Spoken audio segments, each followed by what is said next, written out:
श्री शिवाय नमस्तुभ्यं भक्तों, स्वागत है आप सबका आपके अपने YouTube चैनल नमामि शिवजी में। भगवान भोलेनाथ की कृपा हम सब पर सदैव बनी रहे। भक्तों, आज के वीडियो में आप सुनेंगे गुप्त नवरात्रि के दूसरे दिन सुनी जाने वाली धन की देवी महाविद्या तारा की कथा। भक्तों, आषाढ़ नवरात्रि के पावन पर्व बहुत ही महत्वपूर्ण हैं। सनातन धर्म में नवरात्रि के 9 दिन माता रानी की पूजा आराधना करने के लिए विशेष माने जाते हैं।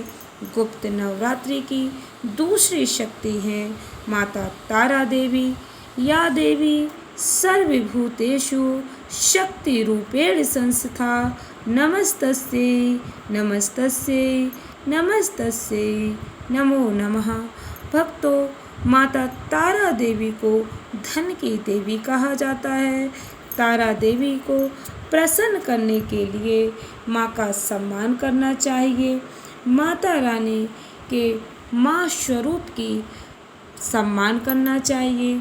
हम सभी को अपनी अपनी माताओं का सम्मान करना चाहिए। माता का सम्मान करने से माँ भगवती प्रसन्न होती हैं। गुप्त नवरात्रि के दूसरे दिन माता तारा देवी की पूजा आराधना की जाती है। यह गुप्त नवरात्रि की दूसरी आदि शक्ति है, महाविद्या है, महादेवी है, माँ के अमृतमय दूध की शक्ति है। माँ तारा देवी की पूजा करने के साथ ही एक छोटा सा काम आपका कार्य सिद्ध कर सकता है। भक्तों, माता की पूजा से बढ़कर कुछ भी नहीं है।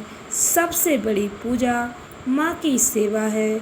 समस्त ग्रहों की शांति भी माँ की कृपा से हो जाती है। आपके ऊपर कितनी भी बड़ी विपदा आने वाली हो, माँ की कृपा से बड़े से बड़ा संकट टल जाता है पल भर में। भक्तों, माँ की कृपा से आपके जीवन में धन समृद्धि का आगमन होता है।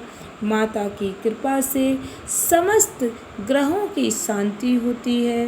भक्तों, माँ तारा देवी की कृपा पाने का सीधा और सरल उपाय, अपनी माता को आप कुछ भी भेंट करें जो उनको अच्छा लगे, वही वस्तु आप अपनी माता को भेंट करें। भक्तों, माता का सम्मान करने से माँ भगवती अत्यंत प्रसन्न होती हैं। माता जी के लिए आप कोई भी उपहार लाकर दे सकते हैं। इससे आपकी किस्मत बदल सकती है। भक्तों, ऐसा हमारे धर्म शास्त्रों में वर्णन मिलता है। चांदी की कोई वस्तु देना अत्यंत शुभ माना जाता है। रात्रि में तारों की पूजा करना भी श्रेष्ठ माना जाता है। रात को 10 बजे तारा देवी की पूजा आराधना का विधान बताया गया। तारा देवी धन की देवी है, आर्थिक उन्नति की प्रतीक है। भक्तों, माता तारा देवी की पूजा करने से आपकी आर्थिक समस्याएं दूर होती हैं। माता तारा देवी आर्थिक उन्नति का प्रतीक है। इनकी पूजा आराधना करने से आर्थिक क्षेत्र में सफलता प्राप्त होती है। आपके जीवन में धन संबंधी समस्याओं का निवारण हो जाता है। धन आने के नए रास्ते खुल जाते हैं। धन संबंधी परेशानियां सदैव के लिए दूर हो जाती हैं। तारा देवी की पूजा करने के बाद माता रानी को लाल पुष्प अवश्य समर्पित करें। माता रानी को लाल पुष्प अत्यंत प्रिय है। इसके बाद इस पुष्प को आप लाल कपड़े में बांधकर अपनी तिजोरी में रख सकते हैं। जहाँ भी आप अपने पैसे रखते हैं, इससे धन समृद्धि में वृद्धि होती है। ध्यान से सुने भक्तों, माता तारा देवी की कथा। तारा देवी की कथा सुनने से पहले कमेंट बॉक्स में पूरे भक्ति भाव के साथ माँ भगवती का जयकारा लगाएं। हर हर महादेव, जय श्री कृष्णा, जय माता की अवश्य लिखें। चैनल पर पहली बार विजिट हुए, पहली बार मेरी आवाज़ सुन रहे तो चैनल को सब्सक्राइब करके बेल आइकन अवश्य दबाएं। इससे हमारे वीडियो की नोटिफिकेशन आप तक पहुंचती रहे और को नई नई जानकारी, ज्ञानवर्धक वीडियो मिलती रहे। ध्यान से सुने भक्तों, माँ भगवती की यह कथा को श्रवण करने से 10,000 अश्वमेध यज्ञ का फल प्राप्त होता है। भक्तों, माता तारा देवी की कथा मुक्तिदायिनी मानी जाती है। 10 महाविद्याओं में देवी तारा की उत्पत्ति पुराणों और शास्त्रों में इनकी अलग अलग कथाएं मिलती हैं। ध्यान से सुने, पूर्ण श्रद्धा भक्ति के साथ प्रसन्न चित्त होकर माँ देवी तारा की कथा। देवी तारा को हिंदू धर्म और बौद्ध धर्म दोनों में प्रमुख माना जाता है। गुप्त नवरात्रि के दूसरे दिन 10 महाविद्या की देवी तारा की पूजा आराधना की जाती है। माता तारा को शमशान की देवी भी कहा जाता है। इन्हें मुक्तिदात्री भी कहा जाता है। हिंदू ही नहीं, बौद्ध धर्म में माता तारा की विशेष पूजा आराधना की जाती है। पुराणों में वर्णित कथाओं के अनुसार भगवान बुद्ध ने माँ तारा की आराधना की थी। बुद्ध देव के अलावा गुरु वशिष्ठ ने भी पूर्णता प्राप्त करने के लिए माँ तारा की आराधना की थी। हिंदू सनातन धर्म में तारा माता की उत्पत्ति की कथा इस प्रकार है। यह मान्यता है कि समुद्र मंथन के समय जब अमृत प्राप्त हुआ तब दैत्यों और देवताओं के बीच इसे प्राप्त करने के लिए संघर्ष हुआ। इसी संघर्ष के समय जब भगवान विष्णु मोहिनी रूप धारण कर रहे थे तभी देवी तारा प्रकट हुई। उन्हें आदि शक्ति का स्वरूप माना गया जो सृष्टि के प्रत्येक तत्व में व्याप्त है। महाशक्तियों में एक तारा देवी। 10 महाविद्याओं में देवी तारा को महासरस्वती और महासिद्धि का रूप माना जाता है।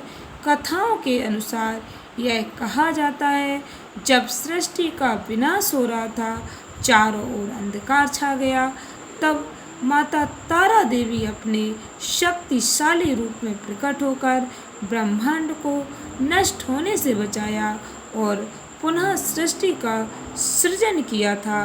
देवी तारा से जुड़ी दूसरी कथा भक्तों, पौराणिक कथाओं के अनुसार देवी तारा की उत्पत्ति उस वक्त हुई थी जब समुद्र मंथन से विष निकला जिसे भगवान भोलेनाथ ने ग्रहण किया था। देवों के देव महादेव ने जब विष ग्रहण किया तो उनका शरीर बहुत ही ज़्यादा जलन और पीड़ा होने लगी थी उनके शरीर में। भगवान भोलेनाथ के शरीर से विष के ताप को कम करने के लिए माँ काली ने दूसरा रूप धारण किया और भगवान भोलेनाथ के बाल स्वरूप को स्तनपान करवाया, जिसके बाद भगवान भोलेनाथ के शरीर की जलन कम हुई। तभी से माँ काली के इस दूसरे रूप को माँ तारा के नाम से जाना जाने लगा। अब लोकितेश्वर के आंसुओं से हुई माता देवी तारा की उत्पत्ति। बौद्ध धर्म में तारा माता की उत्पत्ति अवलोकितेश्वर बोधिसत्व के आंसुओं से मानी गई है। एक कथा के अनुसार अवलोकितेश्वर ने संसार के दुखों को देखकर आंसू बहाए थे और उन आंसुओं से एक कमल का पुष्प प्रकट हुआ। ऐसा कहा जाता है इस कमल पुष्प से ही देवी तारा का जन्म हुआ। तारा देवी ने प्रतिज्ञा की कि वो सदैव संसार के प्राणियों की रक्षा करेंगी, उन्हें मुक्ति दिलाएंगी। माँ तारा को बौद्ध धर्म में तारिणी संसार के बंधनों से मुक्त कराने वाली के रूप में पूजा जाता है। तारा देवी ने अवलोकितेश्वर से यह प्रतिज्ञा की थी कि वे न केवल बुद्ध बनेंगी बल्कि संसार के सभी प्राणियों की सहायता करेंगी। तारा का यह रूप उनके करुणा और दया के लिए जाना जाता है। आशा करती हूँ वीडियो अच्छी लगी होगी, उपयोगी लगी हो, ज्ञानवर्धक लगी हो तो इस वीडियो को अधिक से अधिक भक्तों में शेयर करें। माता रानी का आशीर्वाद प्राप्त करें। चैनल पर पहली बार विजिट हुए, पहली बार मेरी आवाज़ सुन रहे तो चैनल को सब्सक्राइब करके बेल आइकन अवश्य दबाएं। धन्यवाद भक्तों। श्री शिवाय नमस्तुभ्यम।